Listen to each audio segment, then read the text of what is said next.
It is Altitude After Dark with your boys DMac and Coach Mike Sanford. What is going on? I am live from Ball Arena where it's 1-0 Avs at the first mission as Kovalenko, good old Kobe, gets his first NHL goal. They got a goal wiped off the board, a little this, a little that. Can't do this after review, boo. But it's 1-0 Avs over the Sens. We'll give you more updates as we go during this show. Mike, instant reaction to what we saw tonight with the Broncos. Obviously, it was a good victory. You did what you should have done. The best takeaway was the first, I would say, 2 quarters of Bo Nix and his performance. A lot of people that, including myself, that just wanted to see him operate inside the pocket and make throws that were there, which didn't happen against New Orleans. That happened today. And that was good to see. Was it anything that was mind-blowing? No, but was it really good? And did he hit the ones that were there to be taken? Absolutely. And so I think that's a big positive. I can actually understand now why Sean Payton, I went back and rewatched the majority of the second half, and I can see now why Sean Payton was salty after the game. Wow. If you take away the first 2 touchdown drives by the Denver Broncos, points, the final 14 points that were scored were frankly gifts by the Carolina Panthers on the ridiculous, horrible execution on the fake punt, gave the ball, on plus side of territory. And then the really bad 4th down earlier that, what is it? Bryce is throwing the ball like on a swing pass on 4th and 2. Dude, the Panthers stink. I thought they would be a little better than they're so bad. And they're not just not talented. They also don't function well, like in anything, delay games. Like that head coach over there, Dave Canales, I've heard he's a very nice guy. Boy, does he look in over his head. We're going to dig into all of it, but first we thank our sponsor. Your 401k is likely one of your most important financial plans, but it's only part of a comprehensive financial strategy. Edward Jones can help you understand how your retirement assets fit into your entire retirement picture so you can work toward meeting your unique retirement goals. Contact Beau Smith, your Colorado Edward Jones financial advisor at 303-758-8500 or visit edwardjones.com/Beau-Smith. That's BEAU-Smith. Edward Jones, member SIPC. Do you want to just get into Salty Sean? I got a few clips here from Salt. I wasn't able to make it. I had a championship Sunday for both my boys in flag football, and nobody won a championship. So was it worth it? I don't know, DMac. I'm so sorry. Yeah, I gotta be a good dad, but let's start with Salty. We got a couple here. Then we have the confrontation after the game. But here we go, Salty. There's a handful of things when you look at the tape, I'm sure we'll see tomorrow that we're going to have to clean up and correct. And there'll be some things that we really liked, that we did well. We can't keep turning the ball over. That's frustrating. And I didn't like how it finished, but it's good to get a win. Questions? Yeah, after the first drive there, you had touchdowns on 3 consecutive drives. Looked like you had the middle of the field, Cortland and Troutman running open. What did you see with them that into your game plan? There's some different coverages. This is a team that'll play some base defense to your nickel, so they'll be a little heavier in the box. I thought we threw it pretty well in the first half, and then I would say I'm anxious to see the film. We've run it better. I think we still had our rushing attempts, but we'll see the film and get a better feel for that. We're still not playing our best football. But, again, like I said at the onset, I'm pleased we got the win. All right, that's the beginning, Mike. That's just the beginning. And he just couldn't get off of it. I have a couple more, but can you feel him from a coach's perspective? We won, but you got to be kidding me. There were 2 very infamous versions of Sean Payton that were on full display over the course of today. We just saw Salty Sean And while at times I think Salty Sean is manufactured to motivate a team and you're addressing the locker room, I actually believe that this was deserved. Sean wanted this to be an absolute boat racing. Right. And that's why I think the second iteration of Sean Payton that I think, like, I noticed, because I understand the unspoken rules of how to finish a football game. He went shady, Sean. There was some shady, man, some slim Shawnee with all the stuff that happened in the fourth quarter that I'm sure it's going to be talked about on all the national shows. All right, well, we'll get to that at the end, because that's got to do with J.C. Horn and yelling at him, the whole thing. But it just kept going like that after the game. And I've said it, the key is around him. You know, are we good enough at these other positions around him? All right, and that's what we're constantly looking. We have to paint the picture, and when we do that, we'll have success. We'll move the ball. Today we're much better on third down, better in the red zone. 2 wide receiver fumbles. You know, just is what it is. Bothers you. Dude, he couldn't get over it. Better on third down. Yeah, they were better on third down. Coach, they were unbelievable on third down tonight. I'm getting the exact numbers here in a second. Oh, wait, hold on. What do we have here? 11 for 17 on third down. Yeah, that'll lead the league right there. 11 of 17 is unbelievable. It's fantastic. 4 of 5 in the red zone is great. But dude, it was that and a box of chocolates. It didn't stop. Just, I guess, about your defense in particular, but your team overall, to sort of put that behind you and take control. I mean, look, we felt going into this game, we felt like we had a good week of preparation and a good plan going in. We have good leadership on this team. You know, the most important thing is that their expectations can't be lower than mine. You know, as players, they have to. I said to them, we're going to play in bigger games than this, but in bigger games than this, some of those mistakes are going to cost us. So we've got to take care of that. That's my last example, but you know, did you hear what he said about the defense? Yeah.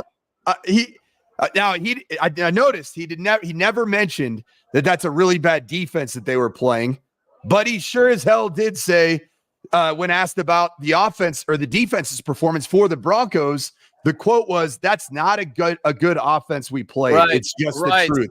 We expected that. We're going to see a lot better teams." Dude, he I don't know, man. Wow. It's wild. All right, so finally, being the wise guy that I am, Coach, how are you going to use your frustrations in terms of preparing for Baltimore? And are you going to sleep okay tonight?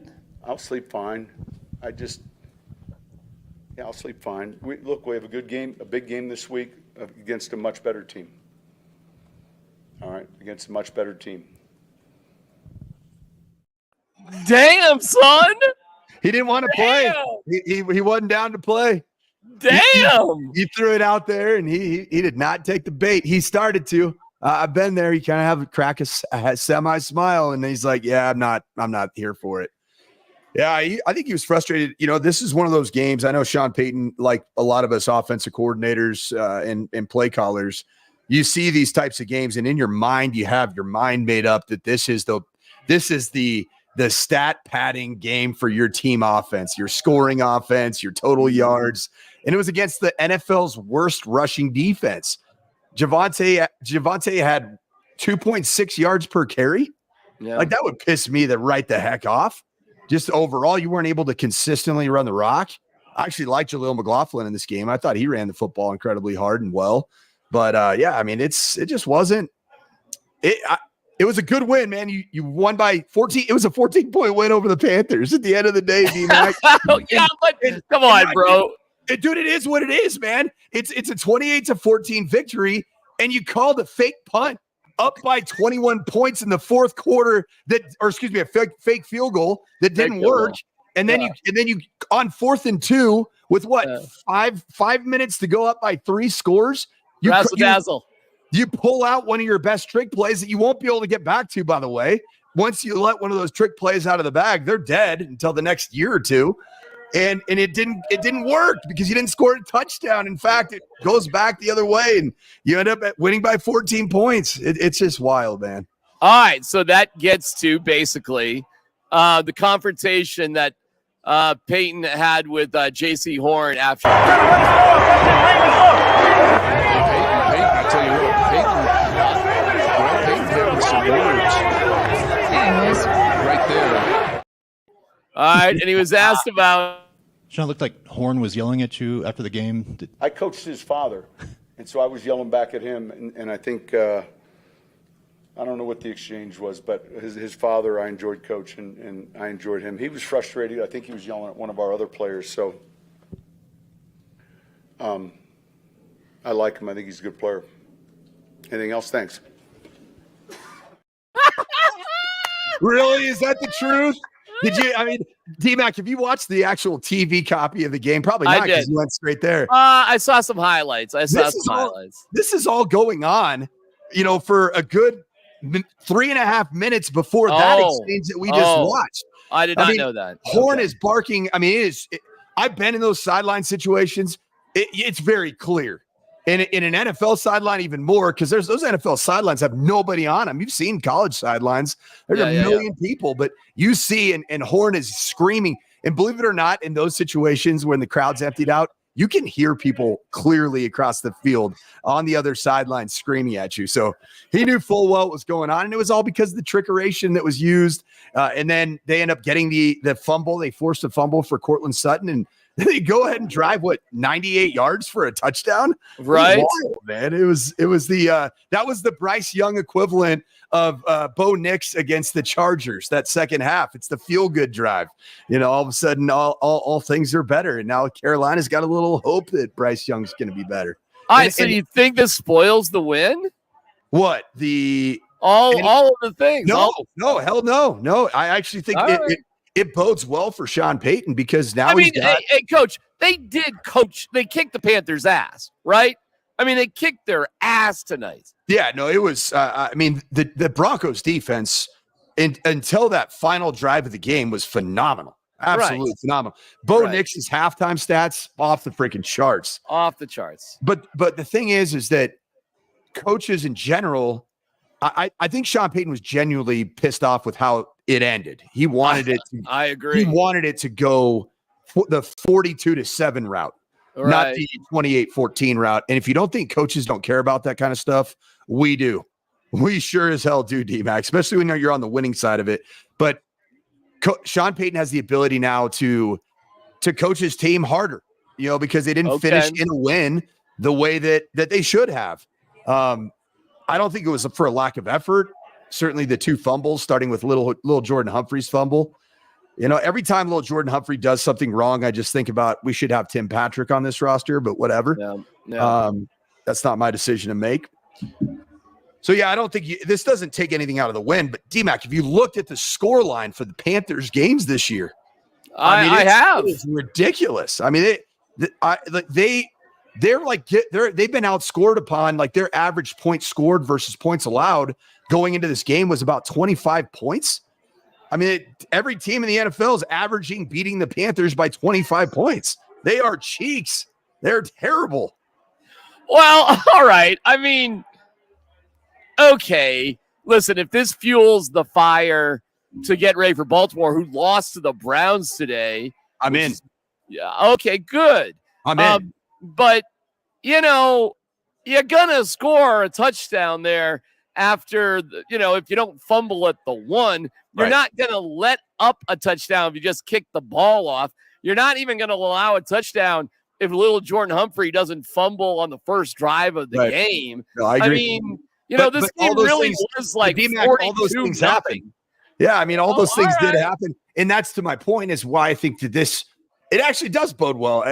For the Broncos, it does. For Sean Payton to be even in a win, to set the standard. And that's going to be the message. I think Sean even alluded it to, that he wants the team's expectations to be as high as his are on a consistent basis. And they have to match the expectations that he has for this football team. And so, he's going to grade this film incredibly hard. And I think it's going to be more about the finish, because up until, I'd say, late in the third quarter, I think that it was absolutely what you said. It was incredibly dominant. It was so damn dominant. We were sitting there in the press box bored. We were trying to figure out, like, when was the last time the Broncos were kicking so much ass that you were just bored? Saints game. Well, a home game. We were thinking about like a home game. You are dead on right. And it's hard to remember one. You know what this felt like to me, Mike? Games during the Peyton Manning era that I was lucky enough to be around for every single one of them. There were a lot of games that they were not satisfied with how they won, but they won. You know, it's kind of like Michael Malone's talked about. You'd rather learn your lessons when you win than when you lose. And if you want something to keep you focused going into what inevitably is going to be a really tough 2-game stretch against the Ravens and the Chiefs, well, I guess you got what you wanted. Let me give you a funny story on top of all this, because it really was a weird vibe in the locker room afterwards. It was like they just kicked ass, right? But it didn't feel like that.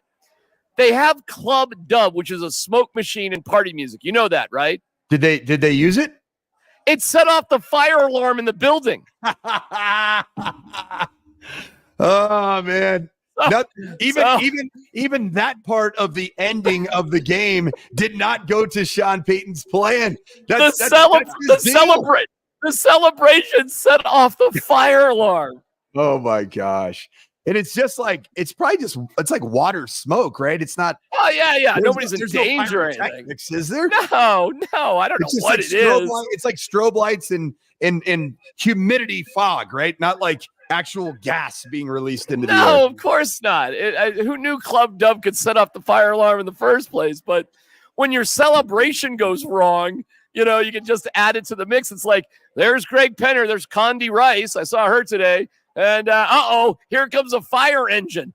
Joking. Everybody knew it was just Club Dub, but it was pretty comical. We were all having a good laugh about it. Yeah. But then Sean comes out and there's no laughing at all. I mean, you know, are you going to sleep okay tonight? Because we all remember them beating the Packers last year, which started the 5-game win streak. Right. And Sean Payton comes in, and it's funny. Sean Payton didn't come in after the game. It was the next morning on his conference call where he let out the golden nugget that he was death gripping a steering wheel, doing circles in the parking lot of a sushi restaurant because he hates sushi. And he asked, "Why can't I be happy?" That is a quote from last year. Oh, I remember it. I still am trying to figure it out, DMac. I don't understand that quote. I don't understand why you're going to a restaurant that you don't like the genre of food by yourself and then start circling around. No. He was meeting his family. He wasn't going there by himself. To this day, I thought he was so miserable that he went to a restaurant of a genre that he couldn't stand just to be even more miserable. No, Skylene, his wife, and his kids love sushi. So no, it wasn't that bad. That would be really twisted. Yeah, but I've been near there. So just for right, do you really think he was Slim Shawnee? Meaning he really shouldn't have done those things. Were you bothered by the fake field goal, which would have been like a 61-yarder, by the way? By the way, that was an interesting moment too. Because Lutz, Bowles, I think, jumped, and they were about to send on Riley Dixon to punt, and Lutz kind of waved it off. Yeah. Lutz was like, "I got it. I'm good. You know, this is it. You know, mile high. We're kicking ass. Let's rub it in." I was joking like, "Hey, Garrett, jump off again. I want to go for the NFL record right now." Right. It was that kind of game. And then they called the fake off of it. That is a weird one, man. Why don't you just give Lutz a moment, man? Let him, That's what I thought was going to happen. Here's my take from the perspective of the Panthers and just knowing the coaching code, which is not written anywhere. It's a bit like, in Major League Baseball with, retaliation of plunking a batter and, the first pitch is expected the next day in the series, that type of stuff. There is an unwritten code. And if you're up by 21 points, you don't run trick plays. You can go for it on 4th down. Okay, you can continue to try to score. Is that the magic number though? 21? Is that the magic number? Well, because it's all predicated off of time too, and just general feel of the game. Like if you're playing CU with Shedeur Sanders and you're up by 21 with 3.5 minutes to go, that game is still incredibly competitive because he can very easily lead 3 touchdown drives in a hurry. This is not the case with Bryce Young and these vaunted Carolina Panthers minus Adam Thielen and Deontay Johnson. It's just crazy the amount of players the Broncos haven't played in the last 3-4 weeks because of injury is wild. But it's across the league. It's not just who the Broncos have been playing.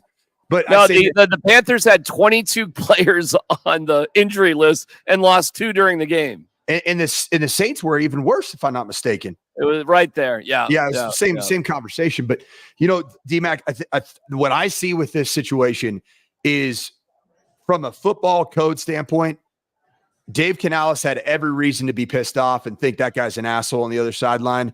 Who is J.C. Horn had every reason to think that guy's an asshole. I did see a clip from 9 News that they released. There's 2 different angles where I actually believe that Josie Jewell was a part of the jawing and he was pissed and he didn't go out of his way to dap up Sean Payton. So keep your eyes peeled for that video clip. Okay. He had reason to be pissed, in terms of how it all played out. But here's going to be my perspective being on the Broncos side. I loved it. Yeah, me too. Like, when's the last time we've been arrogant, cocky? I love it. Screw you. I loved it. So yeah, and somebody was like, "Well, we can't use those plays again." And I'm like, "It's game 8, dude. I don't know if we're ever going to get to these plays. Screw it. We can use them. You're losing. We're winning. Let's see if this shit will work." And that's what I thought. And I was like, "This is a perfect time to roll it out." And anything there with the narrative of Ejiro Evero. And him being the defensive coordinator on the opposite sideline. And I don't know enough. I know he's a good dude. I know people really like him. I have common friends of his from my time at Stanford. He also had time at Stanford. We never worked together. But is there something with the fact that he chose to leave, if I'm not mistaken? Or was it that Sean didn't want to hire him? I don't know how that all went down. No, you got to back up just a little bit. When they blew out Hackett, they offered it to Evero, and he turned it down. Right. And that's how General Jerry Lee Rosberg, who stood on the podium and gave a 12-minute soliloquy without being asked a question to start his 10-day reign as a head coach. That is a true story, by the way. I was there for it. Coach, that was unreal. Dude had been out of football for 3 years, comes back. They didn't want him there. He was forced to be with them. They put him down in the basement with the analytic nerds. The special teams coach, Dwayne Stukes, said he'd rather call Joe D. Camillus, who was his buddy with the Rams, rather than walk down the hallway and talk to Rosberg. So Rosberg takes the job. Evero, I think, was standing up for the rest of the coaches by not taking the job. And then here's this character, and he gets up on a podium mic, talks for 12 straight minutes. This podcast has been going on for 23 minutes with you and I going back and forth, playing clips, blah, blah, blah. Can you imagine if this whole thing was just Rosberg talking about, like, his dreams of being a coach and what he can do in these last useless 2 games? 78 years old or something at the time, or something in that neighborhood? Dude, he was selling, like, crypto hydration vaults, or I don't know, some rehab weirdo thing. He'd been doing nothing. I mean, dude, it was a joke. So that's the history with Evero. Evero turned it down. So it's not like he didn't get hired by Sean. It's like he didn't want to be part of the organization after they got rid of Hackett. He was very, very loyal to Hackett. Right, and we all have gotten the vibe that Sean's not a huge fan of both, probably Paul Hackett, Nathaniel Hackett's father, because there's been a lot of different rifts and splits in the West Coast offense, and even Dave Canales, who had some West Coast offensive ties and has different guys that he's tight with. I mean, there's a lot there, man. The Evero thing is good. I didn't even think of that, and it makes sense that Josie Jewell does like Evero, right? And they spent a lot of money, and Jewell probably is pissed that the Broncos didn't do more to keep him. There's always ways to keep guys. You don't have to get rid of guys. You choose to spend money on this guy rather than that guy. Man, I didn't even think of the Evero thing. That's a good pickup on your part.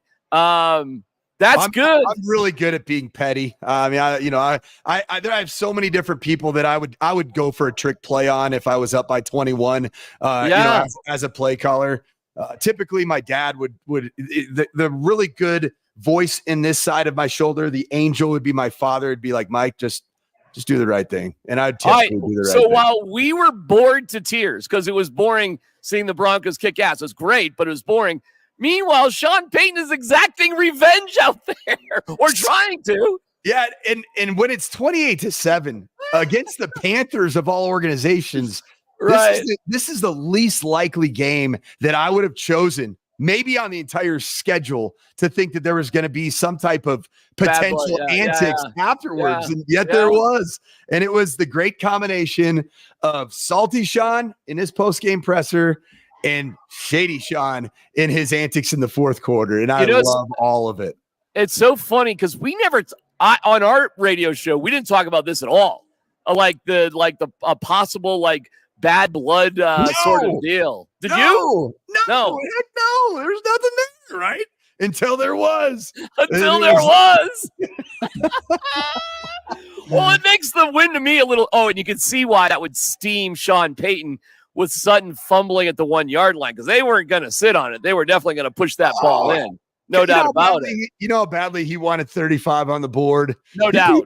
He might have used all 3 timeouts, which, by the way, I coached against Iowa, and Kirk Ferentz ended up banging 3 timeouts up 35-7. And with the football at the end of a game, they interviewed Kirk Ferentz after the game, and they said, we're going to take that damn pig back to Iowa, and we left all 3 of our timeouts here in Minneapolis. That is all right. And there was a bad blood game between Adam Gase and VJ years ago with the Broncos and the Dolphins. And the Dolphins were having their way, and they're onside kicking or calling timeouts unnecessarily. Then you had the Vic Fangio, didn't want to let up 100 rushing yards to the Ravens, all that crap. It is funny in pro sports where you have these personal little vengeance things that actually every now and then kind of rise up. You know, it's actually kind of crazy. Can you put Jesus Molina's comment up there on the screen? Sure. It's the very bottom one. It's a YouTube comment. Yeah, because I do want to cover this, because this is obviously an interesting. So the Sean Payton side of the revenge all started, and this is Jesus's comment. I appreciate the hell out of this comment. All started after the Panthers went for it on 4th down deep in their own territory.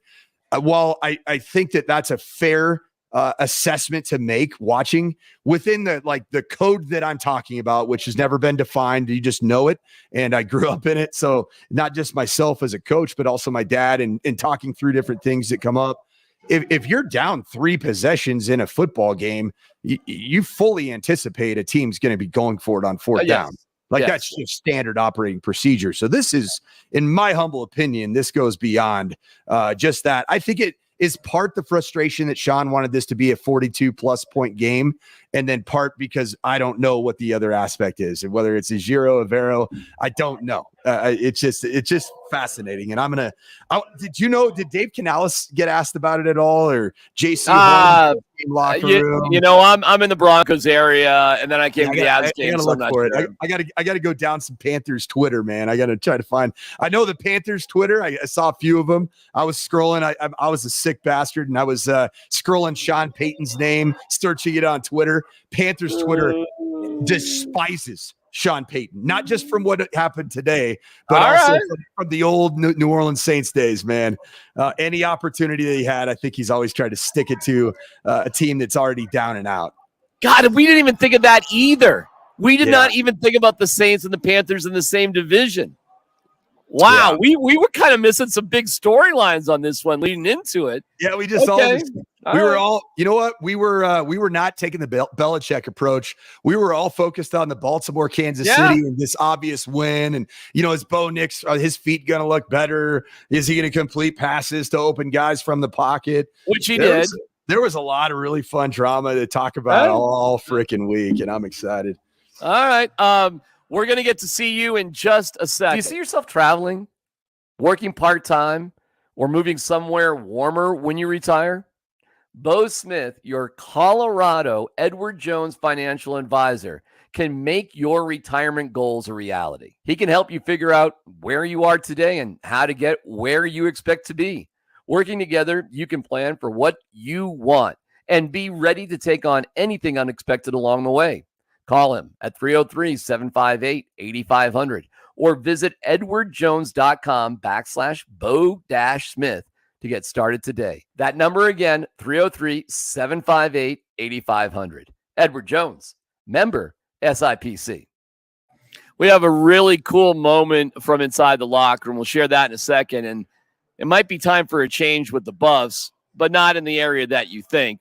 We'll get to that as well. But nice win, really nice win against Cincinnati, Coach. Really nice. You get your 6. Hey, my thoughts are with Peggy, superfan Peggy, who has COVID at age 99. All right, so thinking about you, Peggy, and her family and the CU family on that one. And let's hope for the best. But that is obviously a tricky deal. Yeah. Overall, though, your thoughts on CU's great performance against Cincinnati? A couple of these wins that have been dominant, like CU against Arizona, CU at UCF. I came away from both those games impressed with CU by doing what they're supposed to do against teams that I thought were better until I watched them, that week for the real first time in their entirety playing. I thought that UCF is terrible, and it's proven to be the case. They stink. And I thought that Arizona was awful. Like, I was shocked with as good of a receiver quarterback tandem as they had from last season that they retained. They were terrible. This, on the other hand, I was impressed with Cincinnati, DMac. I liked Cincinnati's team. This was a really, really good win for CU. I thought that this was it was the defense continues to do really good things to the point where Cincinnati did move the football, but man, they had to earn it. There's nothing given. There are very few wide open dudes, or, they have to make spectacular catches. Their quarterback was an absolute warrior to keep this game even relatively close. But this is a great win for CU. Shedeur was on fire. He's the best quarterback in college football. Travis Hunter reemerged, especially with my guy Ashton Genty having a good game against UNLV, and stays in the CFP, really in the front runner spot for non-automatic qualifiers. He had 123 yards rushing, which I don't know if that's going to get it done in Group of 5 football. Travis Hunter was phenomenal. His ball skills are otherworldly. Seeing him on the defensive side of the ball doing what he does, it just was an impressive win. It was exactly what the Buffs needed to be challenged against a good football team and ultimately find ways to put that game to bed. And they did exactly that. Afterwards in the locker room, pretty cool moment. Yeah, I got one more that this young man, he just kept his head down and just earned it. Don't flinch, you don't trip. He just go out there and give 100% in practice as well as the game. So I just felt obligated going into this bye week to bless him. Yes, sir.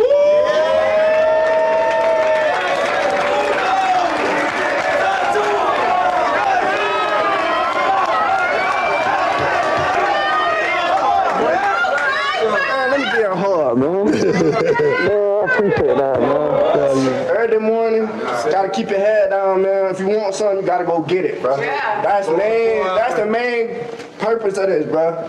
If you want something, you gotta go get it, and don't hand out. Go get it, bro. Now, the story here is that Wester wanted 1. Prime says, I'm old school. We just don't give that number out. So Wester took 0 to earn 1. He's 10. 10? Oh, 10. I'm sorry. 10. Sorry, my bad. 1 and a 0. Sorry, my bad. We did take 0. He took a 0 and added it to 1. So you're right. Correct. So now he's 1. And that is a bonded team right there, man. Yeah, it is. That is a team that is playing for each other, playing together. Great job by the coordinators. Great job by the coach. And Shedeur Sanders.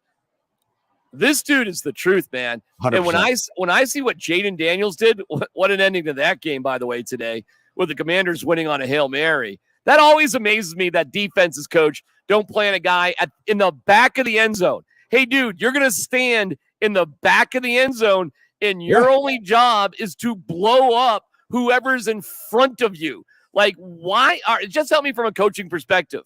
When you coach Hail Mary defense, why isn't there one dude who just literally stands in the back of the end zone? There is and should be, and that's why I think if this season turns around for the negative for the Bears, and it's going to, I don't know if you've seen their upcoming schedule, but the NFC North is an absolute murderer's row right now. Packers, Lions, Vikings are all like in the 6-2, 7-1 range. It's going to be tough. Eberflus is going to lose his jobs because of that one play. I guarantee it. Anyways, that's got nothing to do with nothing. I'm just trying to say, if we see Jaden Daniels, I could see Shedeur being like Jaden Daniels. I can. Yeah, I mean he's not the runner that Jaden Daniels is. No. Daniels is it, and Jaden Shedeur's, I think, a better, more advanced passer and more consistently accurate. The guy doesn't miss. DMac, he does not freaking miss. It's unbelievable. Now I will say that Jaden Daniels right now, he should be the front runner for the MVP. He Crazy, who else, right? Who else is there? Well, there's probably Lamar Jackson, but they did lose today. So I mean, it's a Derrick Henry. He's been phenomenal. I mean, Derrick Henry's been incredible. Those two guys are kind of taking, they're taking a little shine from each other based off the week. And right now, Jaden Daniels is he's proven to be a transformative player, man. He's a generational talent. All right, Texas Tech, Kansas, Utah, Oklahoma State.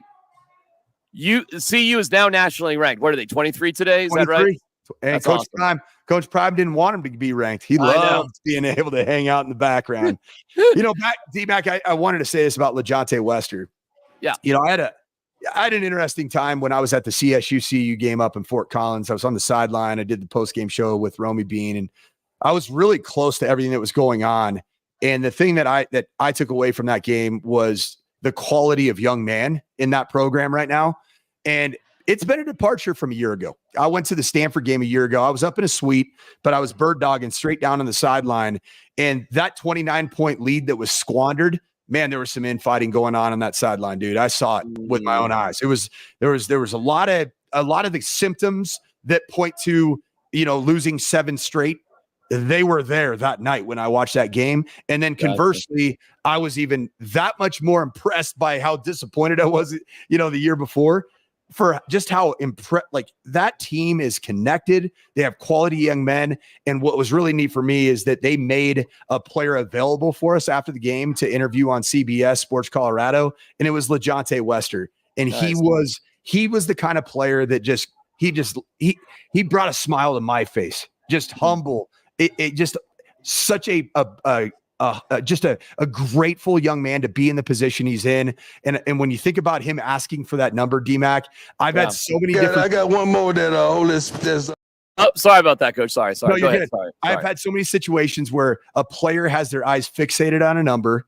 And then you do exactly that, man. You just be like, hey, you got to earn it. You got to prove it. It's going to take a lot, though. That's a big one. And then every practice or after every game, they come by and they say, how about that one, Coach? How about that one? And it's just a great story. I absolutely love that storyline. All right, one more on CU. And for the record, I'm at Ball Arena, and I'm at a cool place. It doesn't look it right now because the lighting's not great. But keep watching Altitude TV coming up. And you're going to see I'll just leave it there. It's a little bit of a mystery. First time I laid eyes on what's being built here. Really cool. Really cool new way to do a bunch of stuff here for Nuggets and Avs games. Huh? Well, that's a little tease, huh? All right. Okay, let's talk about Ralphie for a second, all right? Oh, Ralphie. All right, Mike. Look at this.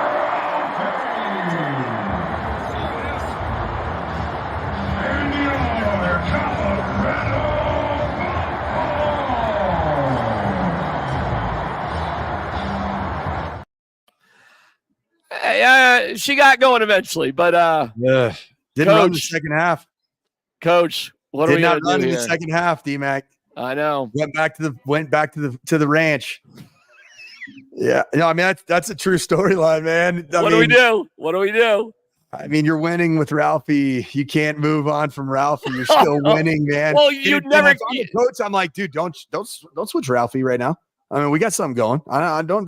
No, we don't need. Even though Ralphie looks like that, it's fine. It'll be just fine. What's more important is what's happening on the field. Right. In Ralphie's health, prayers up, for Ralphie and all the struggles that psychologically and emotionally and even maybe physically Ralphie's dealing with. But I do love that Ralphie. She was a new girl when I was the interim head coach. She's tiny when she debuted, right? Not a big Ralphie. Not a big Ralphie. Hey, back in 2012, I think it was Ralphie 6 was the monster.